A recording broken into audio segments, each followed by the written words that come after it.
It's 11:56. Rishi Sunak concluding his speech there to the nation, effectively, turning around and walking back towards the door of 10 Downing Street, which will now, of course, be his front door. It was a good speech, that. I mean, I've got three obvious problems with it, the two of which are absolutely necessary. He has to pay some sort of tribute to his predecessors, but it was quite interesting that he chose to describe Liz Truss's policies as a mistake. He could have stayed quiet about them. I don't think he could have bigged them up or pretended that things had gone well, but he made it clear that part of his job is to fix some of the mess made by his immediate predecessor, and then warm words for the one before that, Boris Johnson, as well. I think that gets chalked up as absolutely necessary. And then, of course, still, and I've told you before, we're at least one, probably two, maybe more Conservative leaders away from reality recognition when it comes to Brexit, but that nod towards unleashing the benefits of Brexit was unfortunate. But that was a good speech. And in fact, that will have played very well, and regardless of whether you think this should or shouldn't matter, the fact of the matter is it does, that will play very well in financial circles. And indeed on the world stage, it does look as if after a bizarre period of British politics dating back to the middle of 2019 when Boris Johnson effectively overthrew Theresa May, it does look as if a grown-up is back in the building. Yes, it was a good speech from Rishi Sunak, especially after yesterday where there were a few gremlins in the auto queue. But Rishi Sunak saying that basically the country now faced a profound economic crisis, and he pointed very knowingly to Liz Truss's mistakes, saying that he had been elected in part to fix them.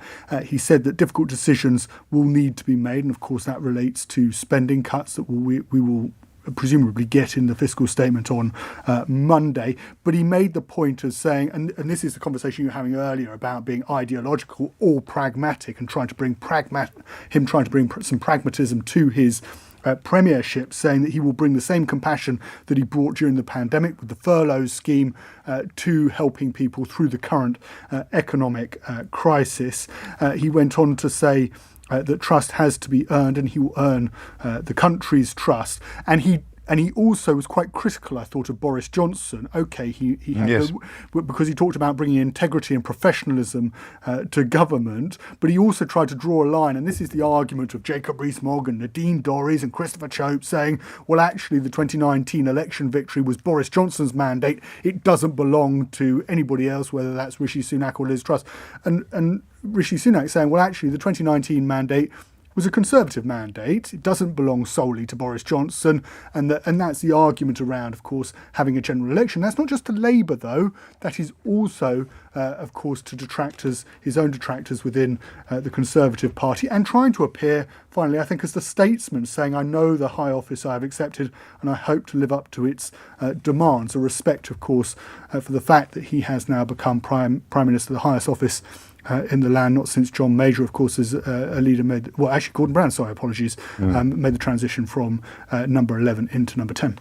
And as you say, the audiences are multiple, and they are all looking for different things. So, I mean, I don't know that many people would necessarily agree with him that the mandate delivered at the end of 2019 was for the Conservative Party. It was, unfortunately for him, built largely on Boris Johnson's lies. And so, whether it's on Boris Johnson's electoral appeal or his lies, or actually, as I think the truth probably is, on both, his lies were his electoral appeal, then he's going to struggle to sell that. But he doesn't really need to in the short term. And I think in the first instance, you're quite right to say that. I'm sure we will see the reaction from the markets in the coming hours will be positive to that speech. And as you say, the quote-unquote, the grown-ups are now firmly back in charge. Well, I didn't quite say that. I said we have the impression that a grown-up is back in the building.